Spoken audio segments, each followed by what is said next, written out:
sabihin, walang katapusan. Tinatanggap kita bilang aking kabiyak sa hirap at ginhawa. Pandemya ay hindi mahadlangan ang aking pag-ibig sa iyo.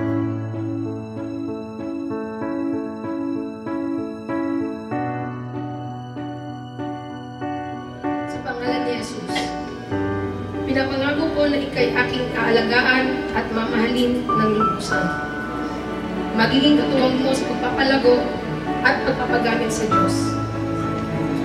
Pinapangako ko din na ikay aking susuportahan sa lahat ng aking mga plano, sa ating mga plano, at nagpapasalamat ako ng lubos sa Diyos at ibinigay ka sa akin. Salamat sa pagtanggap mo bilang ako at sa lubos mong pagmamahal, di lang sa akin kundi pati na rin sa aking pamilya. I promise that I will always be at your side, no matter what happened, we will help you.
Salamat sa aking pamilya, sa aking mga churchmates, sa aking mga kaibigan na nandirito ngayon sa presensya ng aming napaka-special na okasyon bilang mag-asawa ni Vanessa.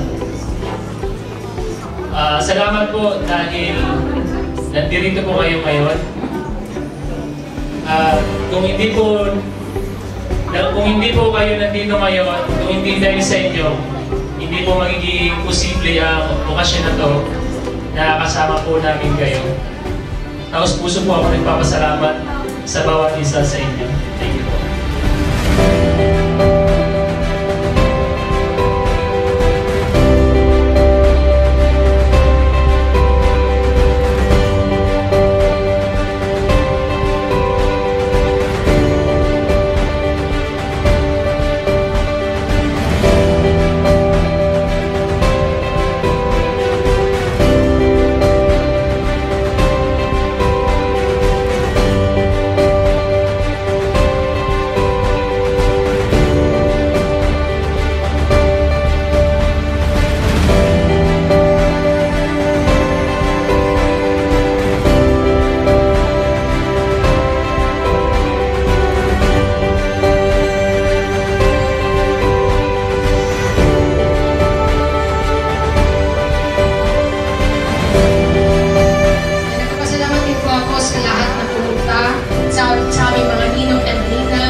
Pagbigay ko ng pagmamahal po sa amin.